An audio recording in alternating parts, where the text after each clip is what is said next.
नमस्कार दोस्तों, मैं स्मित मिश्रा स्वागत करता हूं एक बार फिर से आप सभी का एमजेटी एजुकेशन में।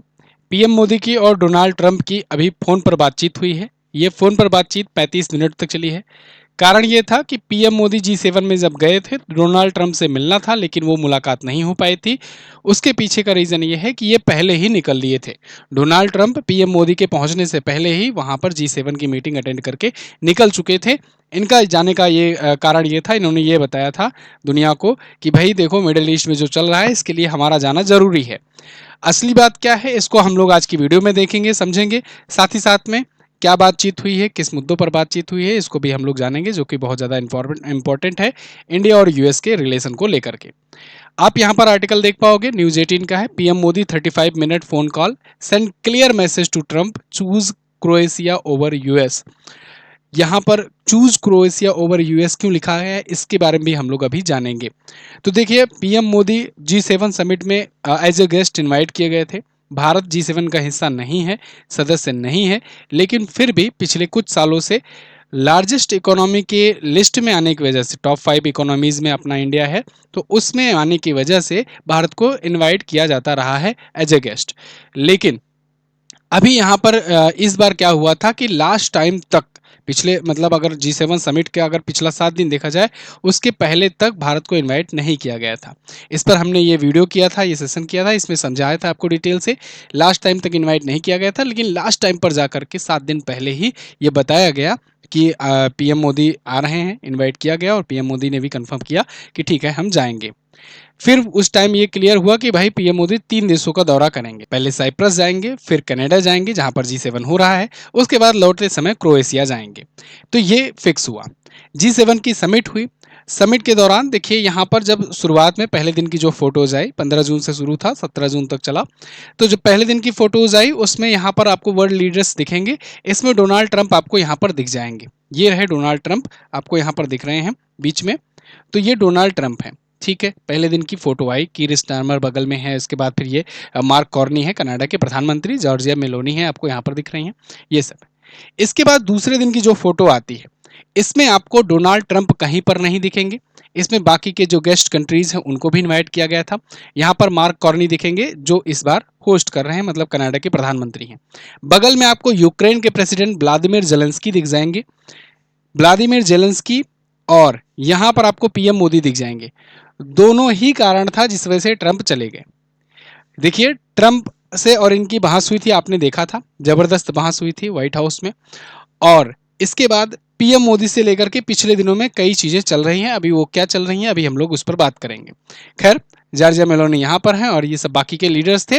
ये अगले दिन की फोटो थी। इसमें जो G7 के सदस्य हैं वो थे, और जो गेस्ट मेंबर बुलाए गए थे उनको यहाँ पर दिखाया गया है। इस फोटो में तस्वीरें हैं, लेकिन ट्रंप नहीं है यहाँ पर, क्योंकि ट्रंप जा चुके थे।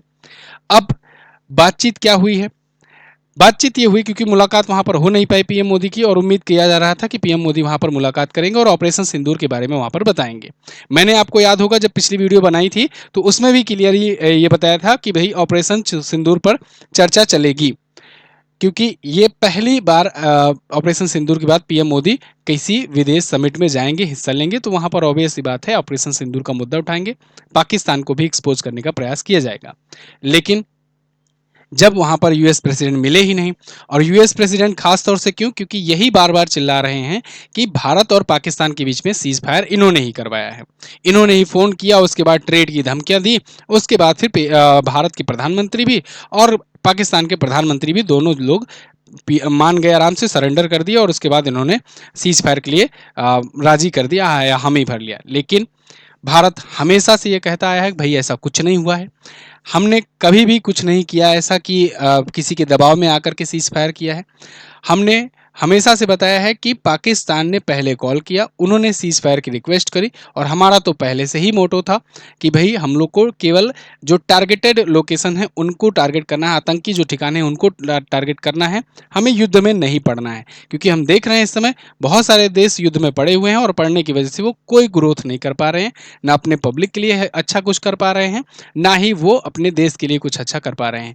युद्ध लड़ रहे हैं और युद्ध चलता चला जा रहा है। बैकएंड में आकर के देश सपोर्ट करते जाते हैं और वो युद्ध को और भड़काते जाते हैं। युद्ध चलता ही रहता है, देश की इकोनॉमी डूब जाती है, पब्लिक को चीज़ें सही दाम पे नहीं मिलती है, इन्फ्लेशन बढ़ता है, बहुत सारी चीज़ें होती हैं।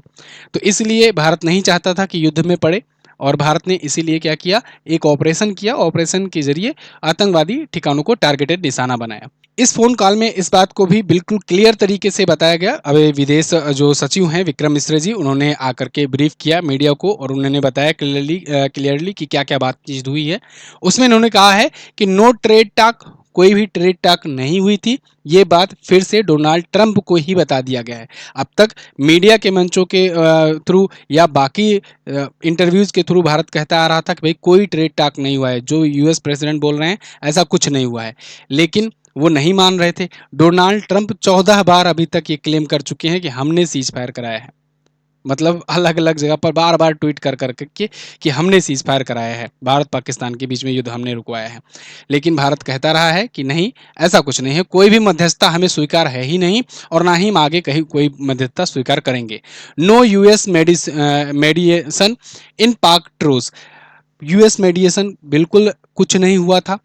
और इन्होंने ये क्लियरली बताया कि पाकिस्तान ने हमारे पास फोन किया तो उसके कहने पर हमने सीज फायर किया, हमने अपनी तरफ से एक्शन रोका। यहाँ पर देखिए क्लियरली ये भी कहा गया है, भारत ने ना तो कभी मध्यस्थता स्वीकार की थी, ना करता है, और ना ही कभी करेगा। इस विषय पर भारत पूर्ण रूप से एकमत है।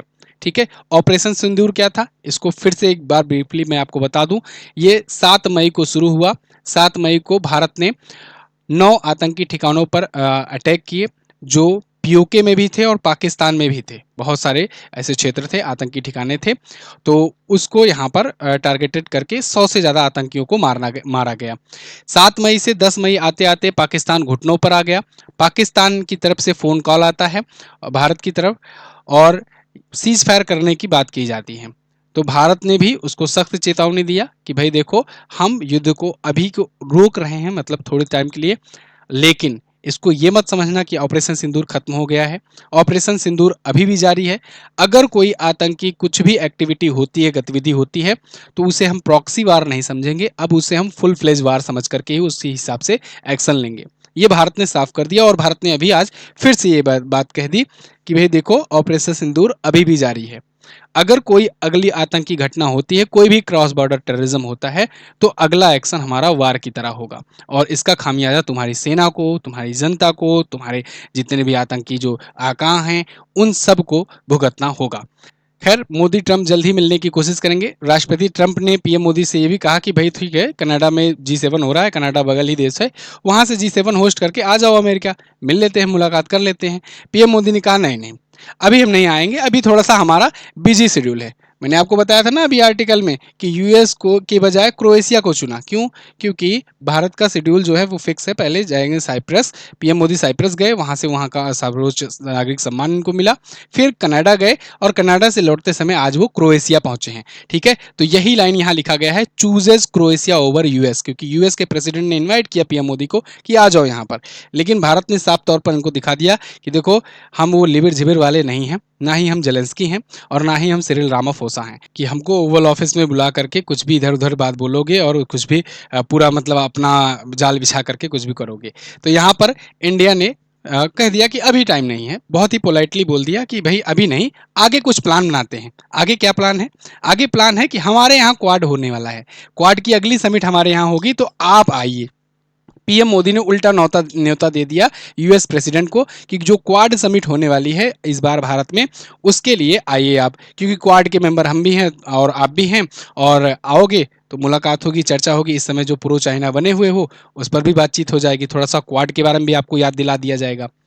क्वाड आप जानते हो ना, ये क्वाड 4 देशों का एक ग्रुप बना था, जिसमें आपको इंडिया, ऑस्ट्रेलिया, जापान और अमेरिका दिख जाएगा। तो इन 4 देशों ने मिलकर के ये डिसाइड किया था कि भाई ये जो साउथ चाइना सी है ना, इसमें जो डोमिनेंस है चाइना का, इसको थोड़ा सा लिमिटेड किया जाए, इनको कंट्रोल किया जाए। यहाँ पर ये जो बहुत ज़्यादा डोमिनेट करते हैं, और चाइना की जो ट्रेड पॉलिसीज़ रहती हैं, या एक प्रकार से इन देशों को, वियतनाम वगैरह, इन सबको प्रेशराइज करने की पॉलिसीज़ रहते हैं, इनके लिए यहाँ इनको कंट्रोल किया जाए। अब आज के टाइम पर लेकिन यूएस प्रो चाइना होता जा रहा है। अभी इसी जी7 की समिट के दौरान निकलने के बाद यहाँ पर डोनाल्ड ट्रंप ने ये कह दिया कि भाई जी7 का एक्सपेंशन करना चाहिए, और मैं तो कहता हूँ चाइना और रसिया को इसमें फिर से शामिल हो जाना चाहिए। चाइना तो नहीं था, रसिया 2014 के पहले इसमें शामिल था, तो इन्होंने कहा कि रसिया को शामिल कर लेना चाहिए और साथ ही साथ चाइना को भी शामिल कर लेना चाहिए।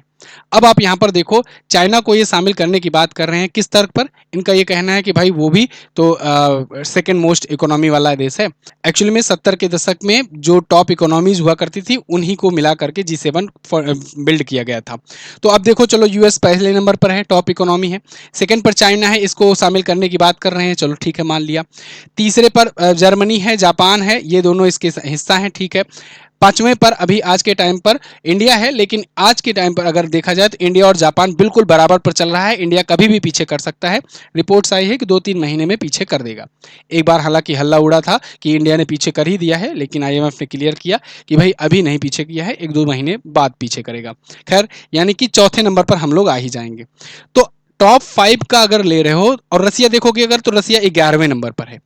रसिया को शामिल करने की बात कर सकते हो, लेकिन इंडिया को जी7 में शामिल करने की बात नहीं कर रहे हो। क्यों?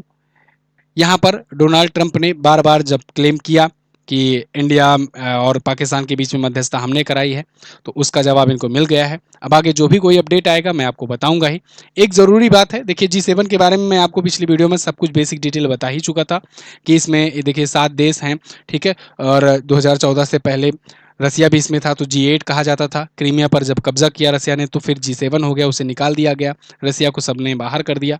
यह आज के टाइम पर 30% ऑफ ग्लोबल जीडीपी है, 1/10 ऑफ वर्ल्ड पॉपुलेशन रखता है, ठीक है। इसके अलावा आप इसमें जीडीपी वाइज कंट्रीज देख सकते हो, जो कंट्रीज इसमें शामिल हैं उनकी कितनी कितनी हिस्सेदारी है वर्ल्ड जीडीपी में। और यहाँ पर मैंने आपको ये तस्वीर भी दिखाई थी जिसमें जी20, जी8 और जी7 की कंट्रीज हैं। एक और जरूरी बात, आप अगर किसी एग्जाम की तैयारी कर रहे हो तो पिछले 6 महीने का करंट अफेयर आपके लिए बहुत ज़्यादा महत्वपूर्ण होता है। कम से कम 6 महीने का तो आपको अच्छे तरीके से पता ही होना चाहिए। अभी आरआरबी जेई का एग्जाम हुआ, एनटीपीसी का चल रहा है, इन सब में 6 महीने से लास्ट 1 साल के करंट अफेयर खूब अच्छे से पूछे गए हैं।